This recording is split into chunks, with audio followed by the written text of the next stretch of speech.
Halo rekan-rekan Putro Ijo. Kali ini bosku kan lanjutan part kemarin bosku ya. Tutorial cara buat layangan dari lidi bosku ya.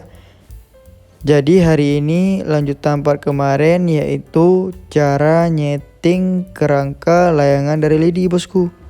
Jadi bagi rekan-rekan yang belum subscribe channel Putro Ijo, langsung di subscribe aja bosku.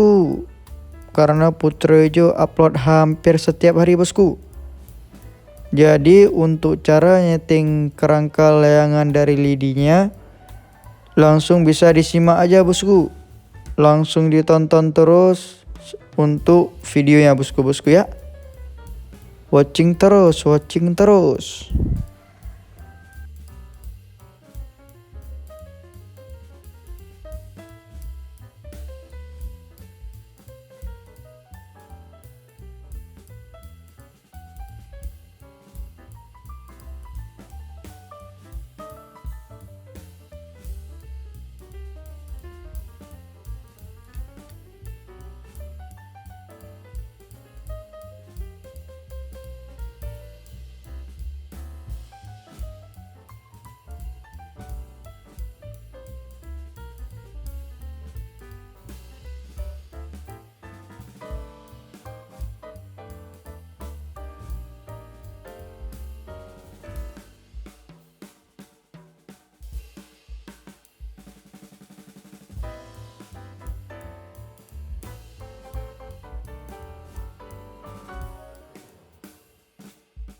Thank you buat yang udah nonton, thank you bosku. Jadi bagi rekan-rekan yang belum subscribe channel Putra Ijo, kita ingatkan sekali lagi langsung di subscribe aja bosku.